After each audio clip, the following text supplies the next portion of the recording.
So when you go to Lake Tahoe, you're going to have to go through AI data centers where you used to be able to camp.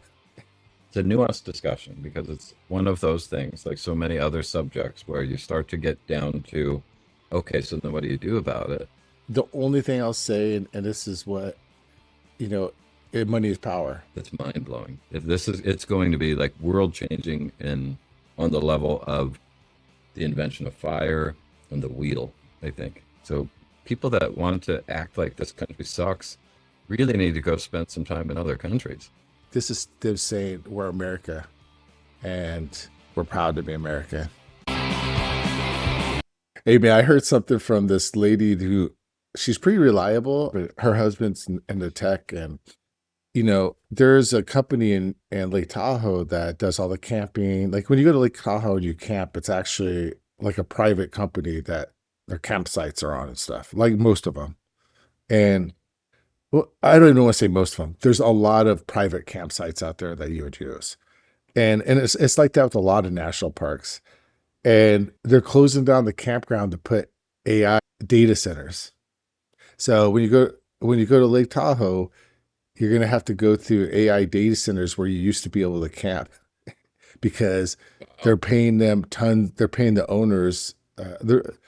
I guess the owners are going to make so much money from the AI data centers. So I'm like, oh, great. It reminds me of, I don't know if I told you this, but back in the 50s, well, I don't know the exact date, but you know who Mulholland is, right? The Mulholland Drive's named after him. He built all the dams. He built most of the dams. He was going to dam up Yosemite and like barely didn't pass. So like Yosemite Lower Falls and Great Falls would have been all underneath the dam. He was trying to dam up all of Yosemite Valley. So we wouldn't even have it. It'd be gone. wow. And I'm like, dude, it kind of reminded me of that whole thing. Like I don't know how it's gonna happen, man, but we gotta make sure and fight to preserve our national parks and situations like that because well, everywhere will look like Portland. Just have big giant centers, pot growing farms, data centers everywhere we go. Be like, Right. dude, come on, man. I don't know. I just love Lake Tahoe. It's like, So that seems mind blowing to me that that would even be on the table. Like to the point of being hard to believe because I feel like there's so many regulations and all of that. The funny thing though is just like you can kind of take both arguments of it, right? For both sides, not Lake Tahoe in particular because it's beautiful up there. So, to you and I both, it seems like a no brainer. You want some campsites there.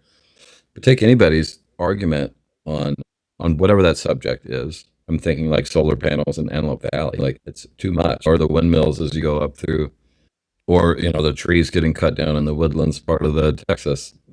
All of those things.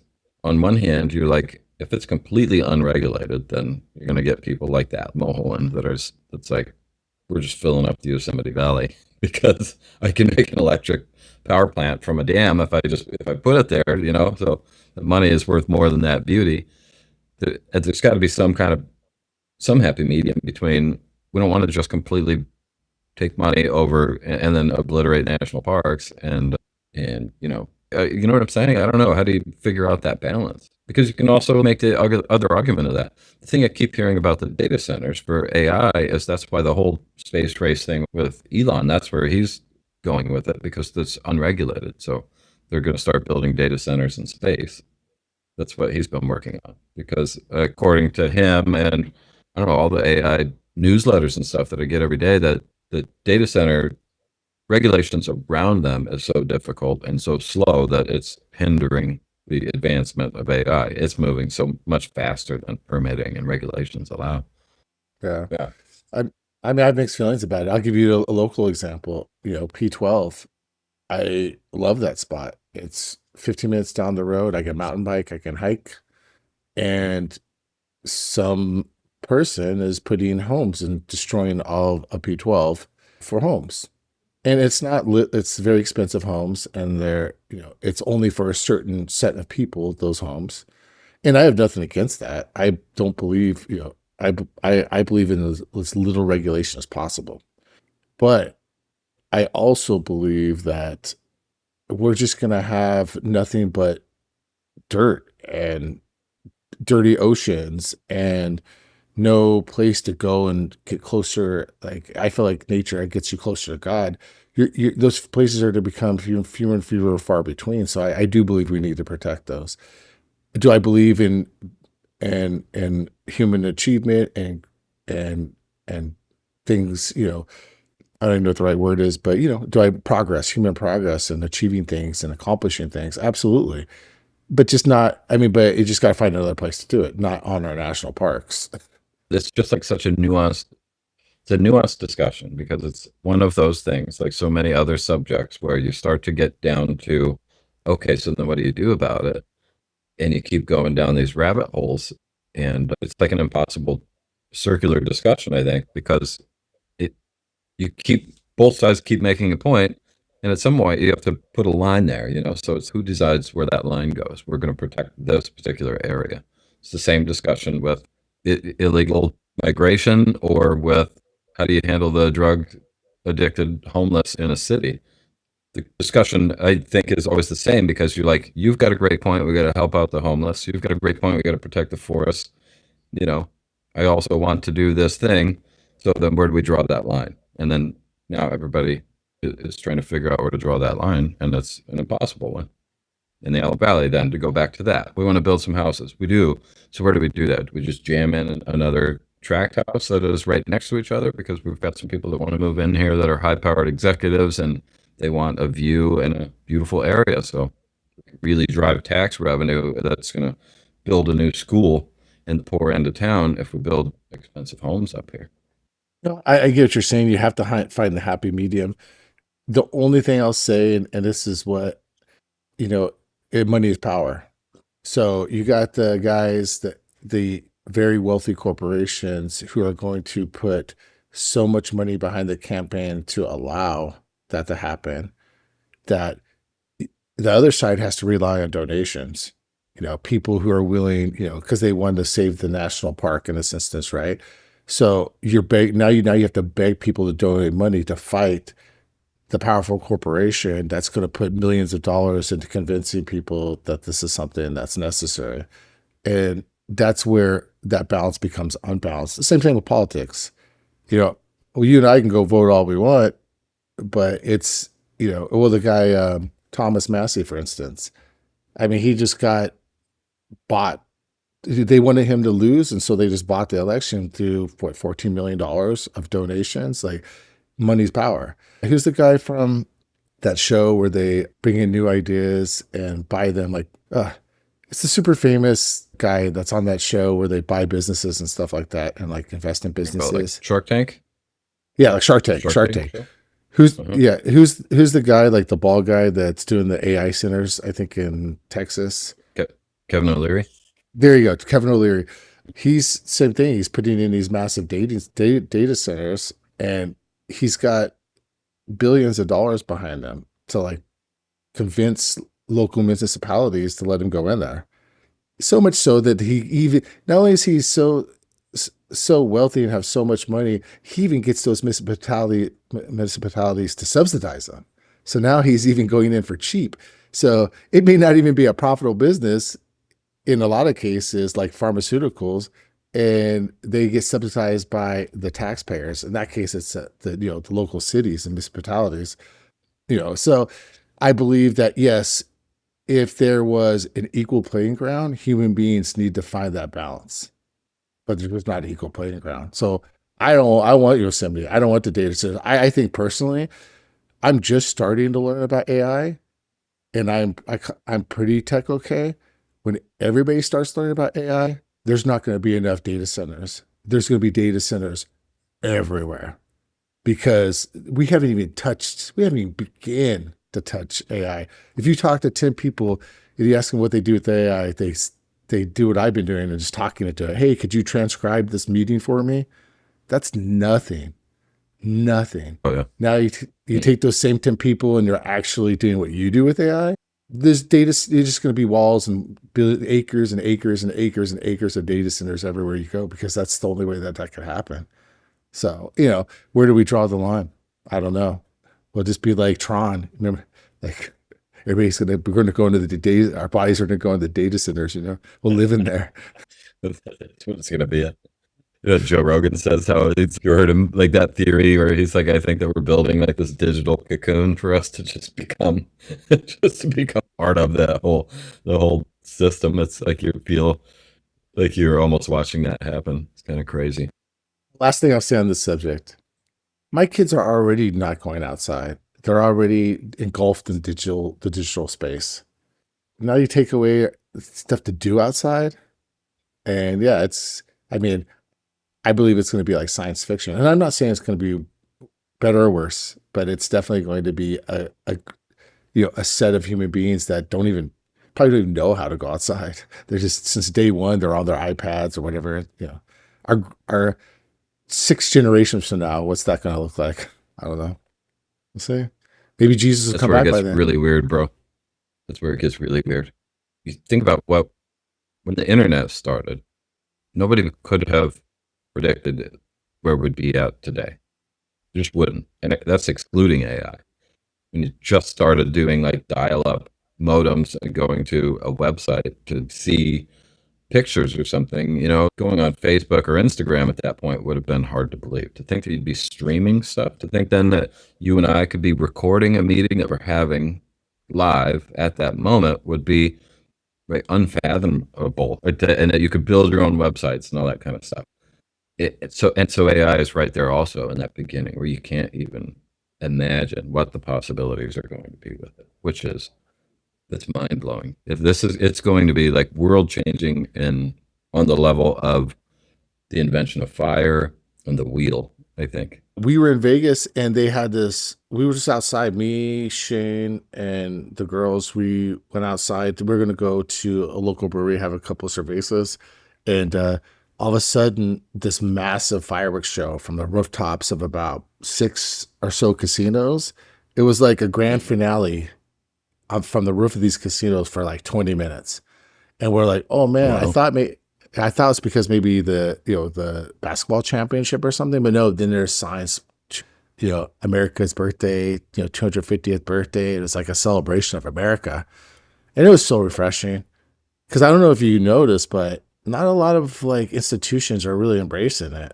I know I haven't really heard baseball, definitely not women's basketball. I mean, no one like this is our country, for better or worse.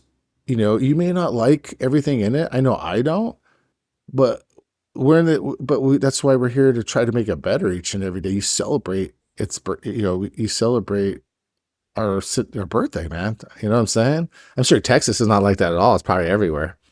Yeah, you're definitely seeing a lot more stuff. Going in a store, there's you could get some crazy hats and like, shirts, t-shirts is like stuff in every single store. And it really should be that way, I mean, I don't even care if you do have an axe to grind about like certain things.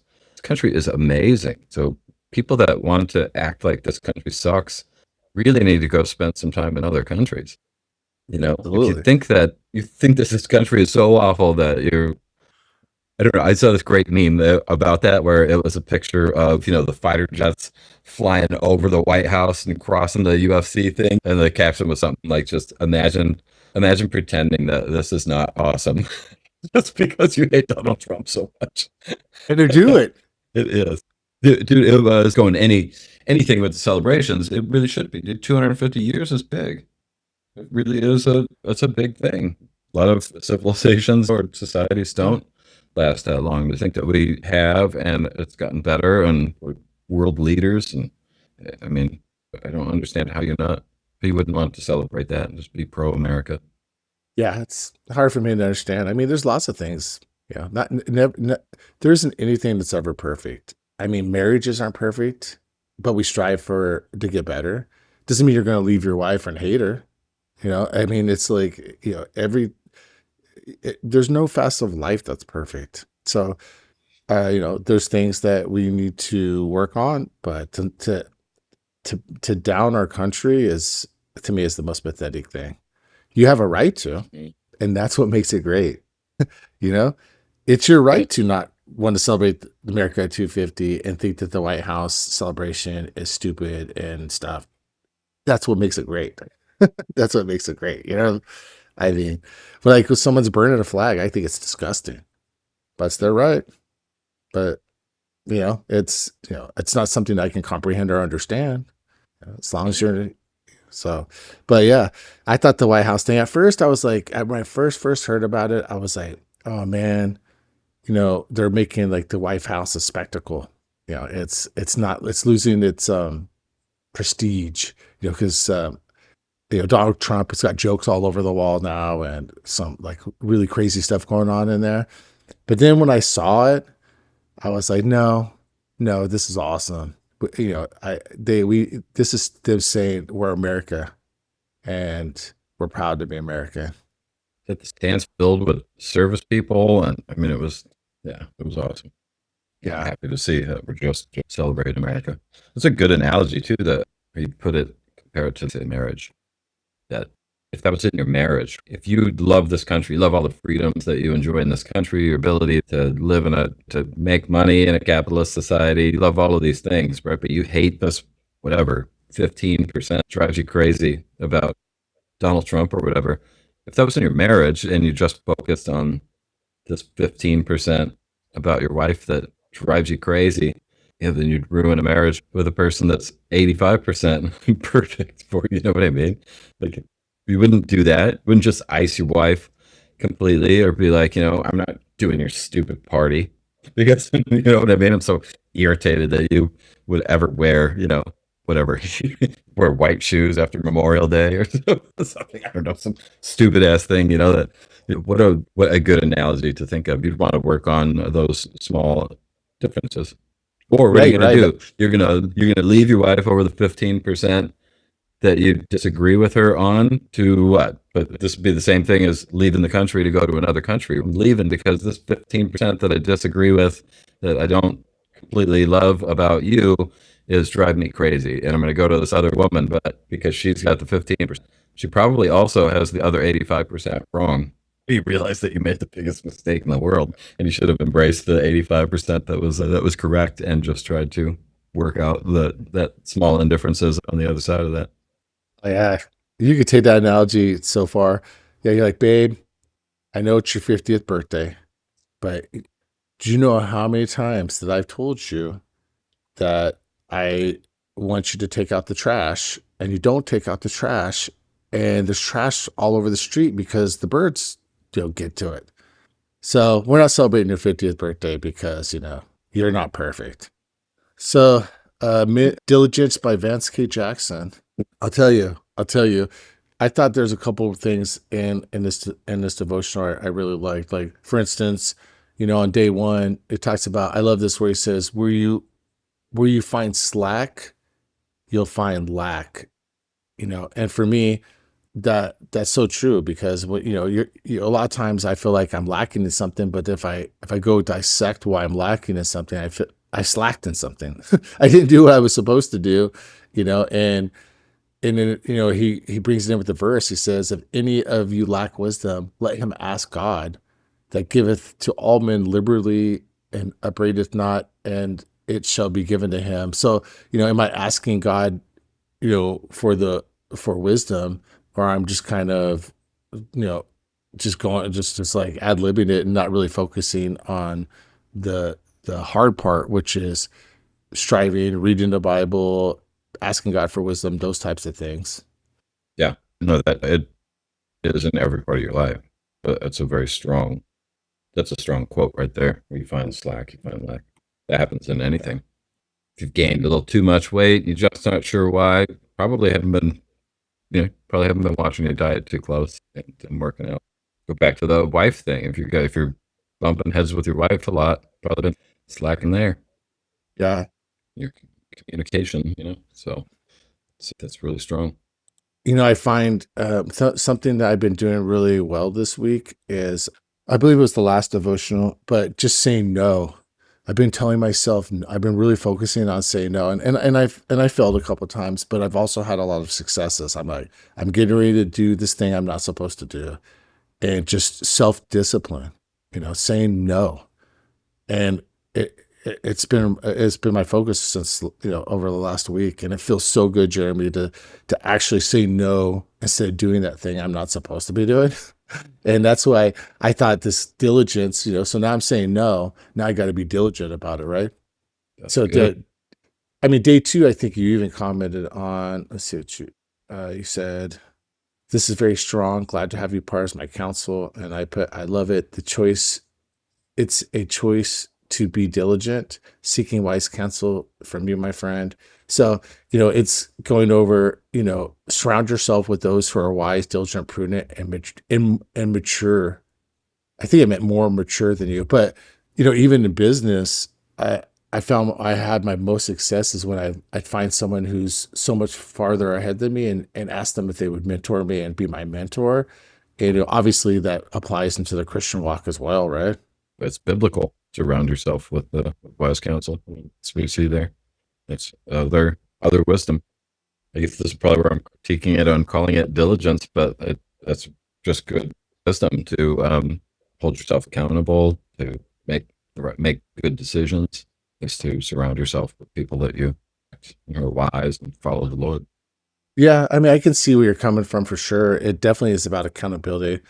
I guess where the diligent would come in would be like, don't just go once to your mentor and ask for advice. You should be diligently seeking out their thoughts and their advice. I guess if you want to kind of like flip it around that way. Yeah, that's a good way to say it's good. Bringing it back. I think Proverbs 11:14 is one I love. It says it right there. For lack of guidance, a nation falls, but victory is won through many advisors. So, if you think of yourself as a nation, see the second verse here. Jeremiah 29:11. For I know the plans I have for you, declares the Lord, plans to prosper you and not harm you, plans to give you hope and future. It's good. I mean, you and I've talked about it so many times where God puts obstacles in your life because not to harm you. I'm sorry, let me rephrase that. He allows obstacles in your life, or maybe he puts them there sometimes, but you know, either way, it's because, going back to like Job, I mean, he let all those things happen to Job, but it wasn't just to let it happen. It was because there was a reason, and that he had, it's almost like God had faith in Job to stay strong and overcome it, with faith, even though, sometimes I don't remember the exact quote, but Job was like, "Why, God? Why? This is so much." A lot of that going on in there, in that one. Yeah, verse. This was my memory verse for the year that we moved because I just wanted to really lean into that. I know that the Lord has plans for us. For any times that I felt kind of shaky about such a big change, kept leaning into that. That I feel like God is guiding our steps, leaning into Him. Yeah, I remember now that you said that. I remember you telling me that a long time ago. That was the verse. Mhm. Yeah, such a great verse. Yeah, like myself, because I lean into the ESV version, but I have it like initially memorized more like that, the NIV version for the prosper you and not harm you. But then the ESV version is more along the lines of plans for good and or welfare, not for evil. And sometimes you like learn a verse in a different translation, and then I almost exclusively read out of the ESV now, and like, dang it. Just translate this one back to just the way that I kind of remembered it. So in this second paragraph here, it says David led economies. He led God's people and he led future King Solomon. Your educational obedience is not just for you, it's for your future. Your obedience sets the tone, precedence, and pattern for generations to come.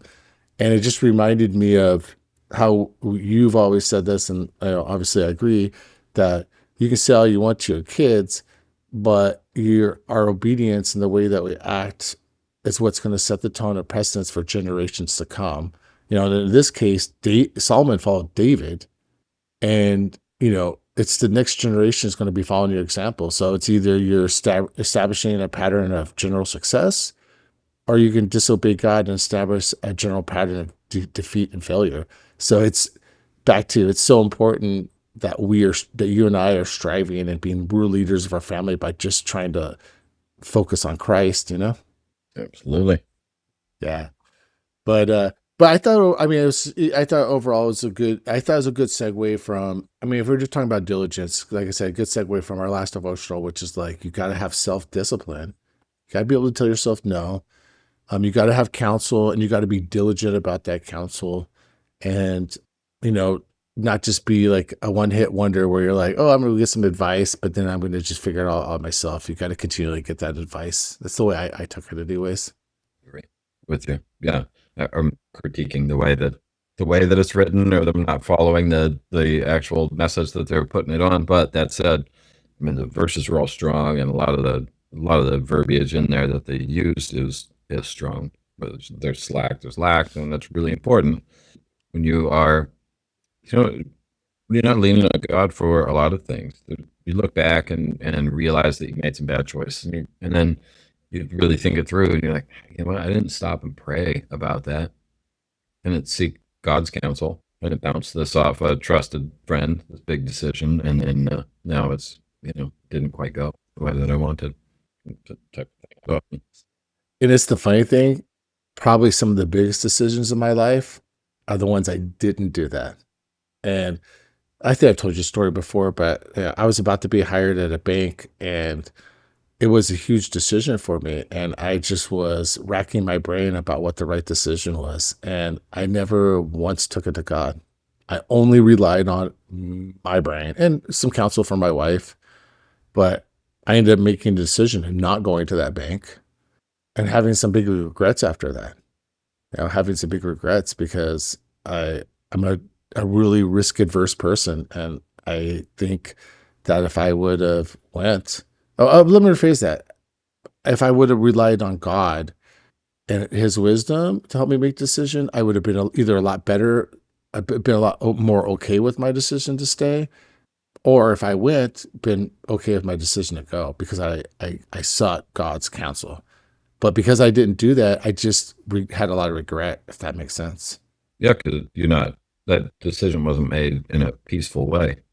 It is when you feel like you got the right word of God. We'll go back to that decision then about Texas. Once we actually feel like we got the green light from God, which we didn't feel when we initially went out and visited, and we're waiting for like this booming voice to say, this is the place. And that didn't happen. And we left that initial trip being like, I don't know, I was hoping that we would feel this direction. Once it did come, we came home and fasted and sought counsel and prayed and actually took it to him and said, we'll do whichever way you want. We just give it to you, whether that's stay or go. And then we got clarity. We really gave it to him. Yeah. And peace came with that. So in a big decision, I think that's the bigger thing, because if you feel at peace for that decision not being, to not make that change or take that risk, then it would be in the same way. You feel better about it. You take it to God first. Yeah. Be diligent about doing it. Well, I remember when you'd start all come together for you, as much as I wanted to tell you, nah, God doesn't want you to go and be selfish. It was kind of, the writing was on the wall. I couldn't deny it. With the sequence of events, it was like God was definitely leading you to make the move. So had to be a good friend and tell you that. But I was like, no, Texas sucks. Everything's bigger.